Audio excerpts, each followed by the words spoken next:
Nang ibig sabihin, ayoko nang idepensa sa inyo. Bahala na kayo.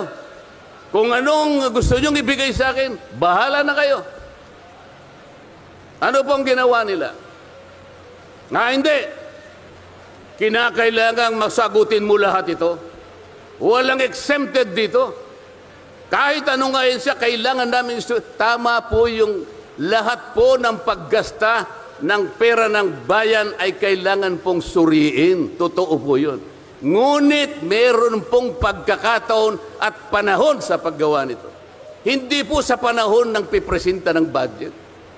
So ang ginawa po nila, tinawag uli ang pangalawang Pangulo sa isang pagdinig sa isang komite na kung tawagin ay Committee on Good Government. Alam po ninyo yung pagsisimula nila para magkaroon ng katwiran na masabi na ang Vice President. Kinasangkapan nila yung isa sa amin, isang representative sa Maynila, tumindig at nag-privilege speech. Yung subject matter po ng kanyang privilege speech ay kaugnay po ng budget na pinagtatalunan na po sa plenaryo at sa committee.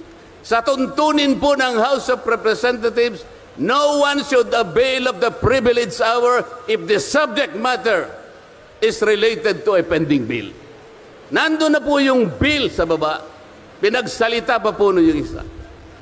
Nung banggitin ko po ito, nire-raise ko po, sabi ko, wala pong katwiran ito. Kailangan po tindigan ninyo, sundin ninyo ang ating tuntunin. Kapag hindi tayo sumunod sa ating tuntunin, sinong maniniwala sa atin na tayo may karapatang gumawa ng batas para sa ikabubuti ng ating bansa?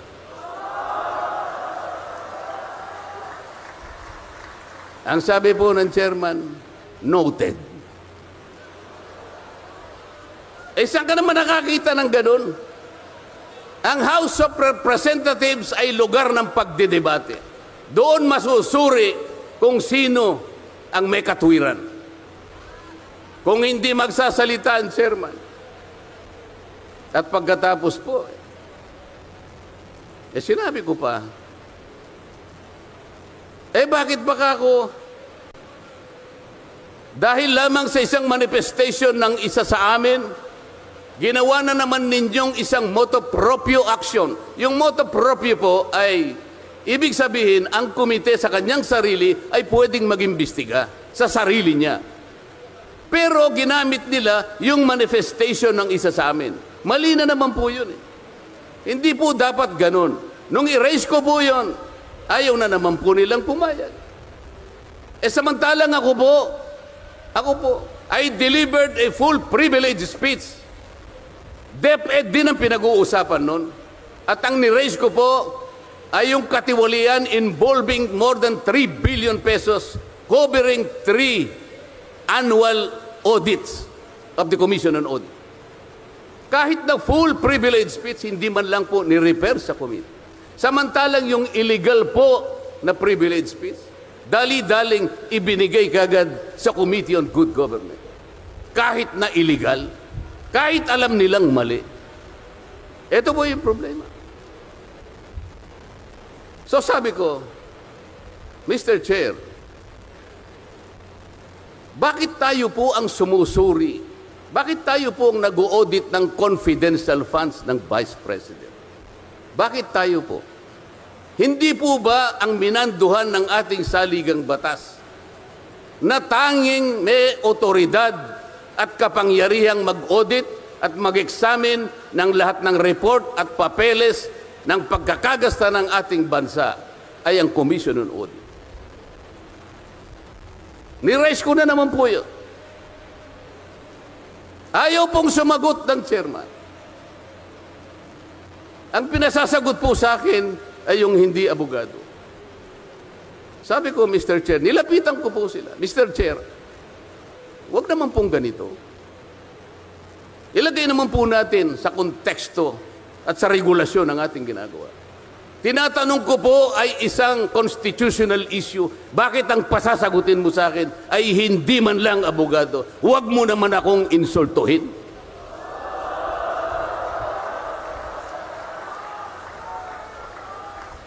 Doon sa puntong yun, alam po ninyo, pati yung kinakain kong hopya, pinagtripan nila.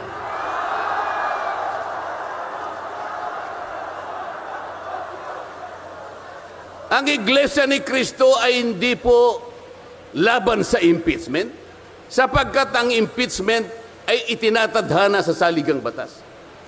Ngunit, kung ang paraan ng pagsasagawa nito ay wala sa batas at wala sa tuntunin, ito na naman ay pagmumulan ng kaguluhan, pagmumulan na naman ng pagkakabahabahagi ng ating bansa. Ito po ang gusto nating iwasan. Ito po ang gusto nating iwasan. Iniimbestiga nila po yung confidential funds. Ang tanong ko po, Mr. Chairman, mahigit pong 400 opisina at ahensya ng ating pamahalaan ang tumatanggap ng confidential funds. At sila din ay natatawagan ng pansin ng Commission on Audit. Bakit naman isang opisina lang ang pinipilit niyong usisain? Hindi ba masyadong halata namang pamumulitika yan? Ito po yung gusto nating liwanagin. Hindi po tayo laban sa pag-iimbestiga ng katiwalian. Ilagay po natin sa ayos. Sana man lang kumuha sila ng ilang pang mga bahagi ng opisina na kagaya din ng paggagamit ng confidential funds, sapagkat ang layunin po raw ay makagawa ng batas. Kung talagang gusto ninyong gumawa ng batas, kasi po in aid of legislation, palagi po ito ang nagagamit, inquiry in aid of legislation. Nasa saligang batas po naman talaga ito. Kaya lang, meron pong limitasyon ang inquiry in aid of legislation. Ano po yung unang limitasyon? Kailangan po meron ka ng nakabalangkas na batas, panukala. Hindi mo lang makumple-kumpleto sapagkat nag-aatubili ka, baka merong impact ito sa ibang sektor. Kaya tatawag ka ng mga tao na makatutulong sa'yo para sa ganun makumpleto mo ang iniisip mong panukalang batas. Pagka ganun, alam niya kung sinong tatawagin niya. At alam niya rin kung anong itatanong niya. Hindi po ganun ang nangyayari ngayon eh. Dahil nga wala na pong rule of law, basta na lang sila tatawag ng kahit sino sapagkat hindi naman po talaga ang layunin ay gumawa ng batas kung hindi usigin ang taong gusto nilang usigin. Ito po ang nangyayari ngayon. Kaya nga po, dahil sa kagustuhan nila na talagang usigin ng ICC ang Pangulong Duterte, alam po ninyo, yun lang ang tanging layunin. Sa 13 pagdinig ng Quadcom, 13, nakapaggawa lang sila ng isang batas na kahit siguro po high school graduate pagtatawanan niya yung kanilang panukalang batas. Bakit po? Yung definition na definition lamang po ng extrajudicial killing ay talaga pong matatawa ka na. Tayo ko na pong pahabain yun. Ibig sabihin, ang layunin talaga ay hindi in aid of legislation, kung hindi in aid of prosecution, in aid of persecution.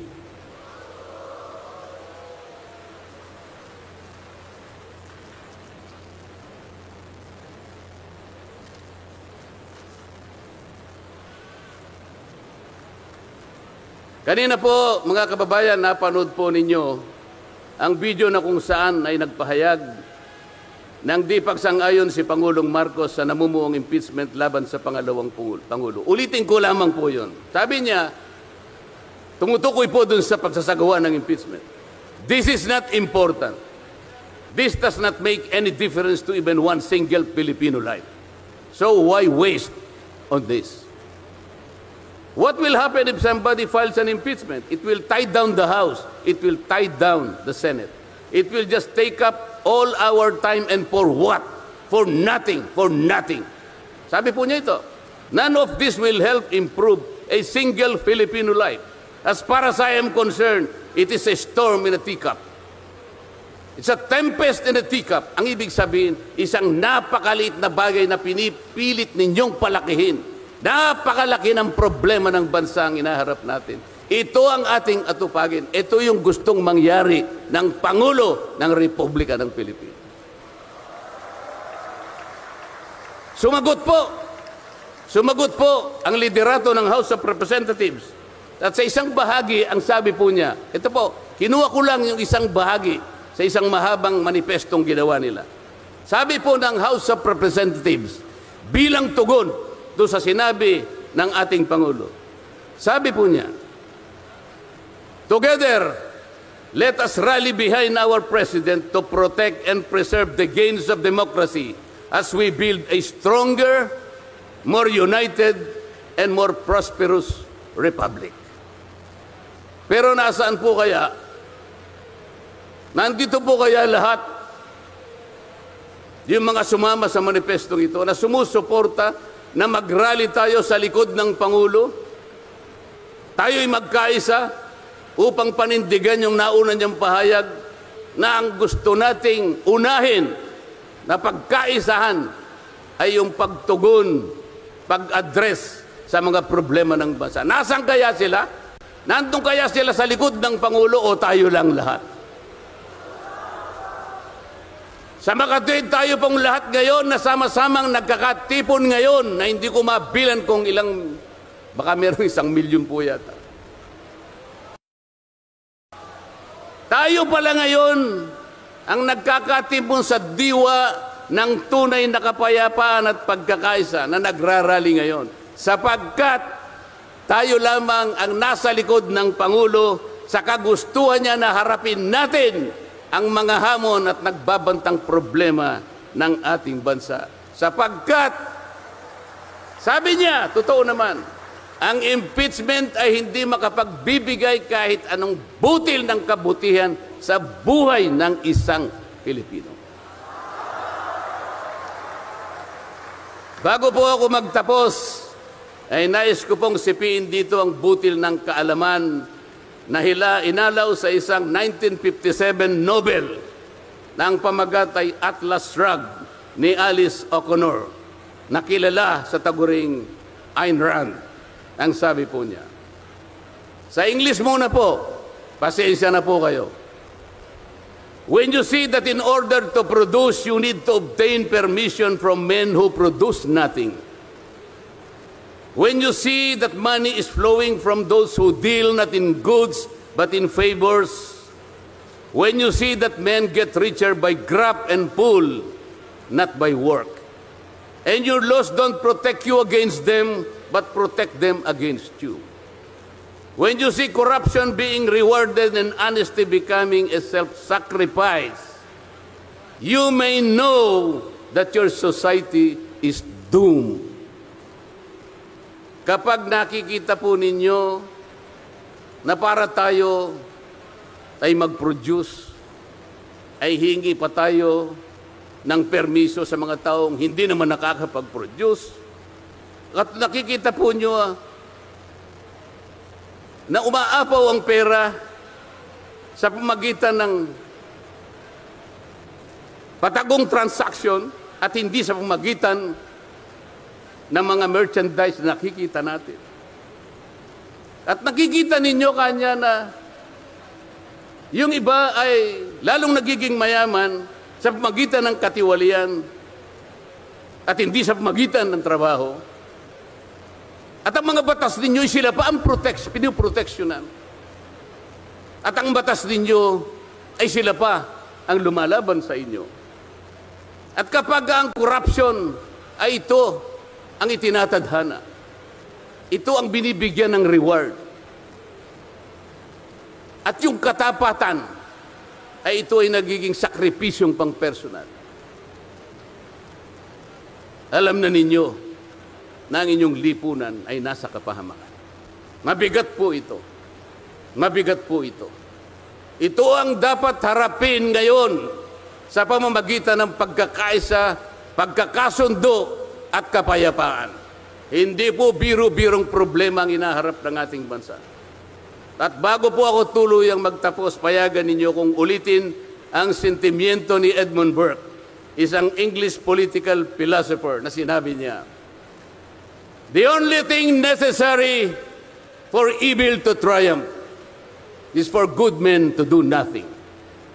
Sa Tagalog po, ang tanging kailangan para magtagumpay ang kasamaan ay magsawalang kibo at walang gawin ang mabubuting tao. Maraming salamat po at magandang hapon po sa ating lahat.